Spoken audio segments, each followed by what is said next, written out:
ముఖ్యంగా ఈరోజు మన వైఎస్ఆర్సీపీ పార్టీ అధ్యక్షులు గౌరవ మాజీ ముఖ్యమంత్రి గారు శ్రీ జగన్మోహన్ రెడ్డి గారు పిలుపు మేరకు రాష్ట్రంలో అధికంగా పెంచిన పెట్రోలు డీజిల్ ధర పెరుగుదలపై ఒక వినతి పత్రం ఎంఆర్ఓ గారికి సమర్పించడానికి ప్రొద్దుటూరు నియోజకవర్గంలో రాజమల్లి ప్రసాద్ అన్న గారి ఆధ్వర్యంలో జరుగుతున్న ఈ కార్యక్రమానికి విచ్చేసిన ప్రతి ఒక్కరికి నేను ధన్యవాదాలు తెలియజేసుకుంటున్నాను.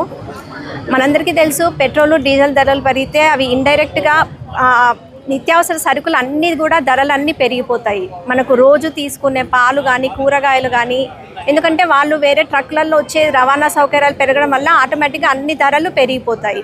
అలాగే ప్రజలకు నిత్యం ప్రయాణిస్తూ ఉంటారు, ఆటో ఛార్జీలు కానీ బస్సు ఛార్జీలు కానీ అవి పెరిగిపోతాయి. ముఖ్యంగా రైతులకు వాళ్ళు పొలంలో ట్రాక్టర్లు వాడుతుంటారు, వాటర్ పంపులు అవన్నీ వాడుతుంటారు, వాటికి డీజిల్ అవన్నీ అవసరం ఉంటాయి. సో ఆ ధరలన్నీ పెంచడం వల్ల రైతులకు కూడా భారంగా మారుతుంది. ఇది ప్రతి ఒక్కరికి ఆర్థికంగా చాలా భారం పడుతుందని ప్రజలందరి తరఫున మేము తెలియజేసుకుంటున్నాం. ముఖ్యంగా ఏ దేశంలో ఎక్కడా లేని విధంగా మన ఆంధ్రప్రదేశ్ రాష్ట్రంలోనే ఈ ధరలు ఇంకా ఎక్కువగా ఉన్నాయి.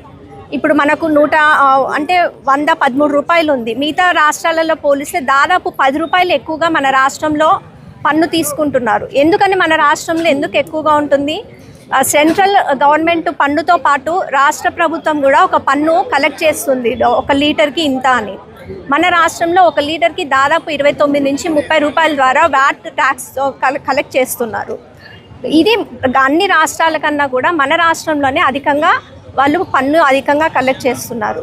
దీన్ని తగ్గించుకోవాలని, ప్రజలకు ఆర్థిక భారం తగ్గించాలని మేము కోరుకుంటున్నాం. ఇప్పుడు ఆ వచ్చే ఆదాయం కూడా ప్రజలకు ఏదైనా పబ్లిక్ సర్వీసెస్ కానీ ఇంకా ముఖ్యంగా సంక్షేమ పథకాల అమలు కోసము ఈ పన్ను ద్వారా వచ్చే ఆదాయాన్ని వాడతారు. మన రాష్ట్రంలో చూసుకుంటే గత ప్రభుత్వంలో జగనన్న గారి గవర్నమెంట్లో దాదాపు ప్రతి ఇంటికి సంక్షేమ పథకాలు అందే విధంగా అన్నీ అందించారు. అప్పుడు అందరి చేతిలో డబ్బులు ఉండేవి, ప్రజలందరూ కూడా ఏవో ఖర్చులకు వాడుకునేవాళ్ళు. కానీ ఈ ప్రభుత్వంలో మనం చూసుకుంటే పెన్షన్లు ఇస్తున్నారు, కాకపోతే కొత్త పెన్షన్లు లేవు.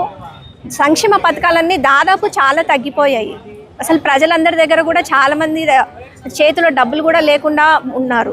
ఇటువంటి టైంలో ఈ ఆర్థిక భారాన్ని ఇంకా మోపడం అనేది ప్రజలకు ఇంకా అధిక భారం పడుతుంది. కాబట్టి మేము ముఖ్యంగా కోరుకునేది ఏమంటే ప్రజలకు ఆర్థిక భారం తగ్గించాలి. అలాగే ఇప్పుడు ఎంఆర్ఓ గారికి వినతి పత్రం అందించడానికి అందరము పార్టీ కార్యకర్తల రాష్ట్ర వ్యాప్తంగా అందిస్తున్నారు. ఇంకా ప్రతి ప్రభుత్వ అధికారి బాధ్యత తీసుకొని ఈ వినతి పత్రాన్ని ప్రభుత్వానికి అందజేయాలని, అందుకు కృషి చేయాలని, సామాన్య ప్రజలకు భారం తగ్గించాలని మరీ కోరుకుంటున్నాం. అది కాకుండా పార్టీ ఎలక్షన్స్ అప్పుడు కూడా టీడీపీ వాళ్ళు మేనిఫెస్టోలో ఇవి ముఖ్యంగా ధరలు మేము పెంచము, పెట్రోలు డీజిల్ ధర పెంచమని హామీ ఇచ్చి మరీ వచ్చారు. కాబట్టి హామీ నిలబెట్టుకోవాలని మరీ కోరుకుంటున్నాం.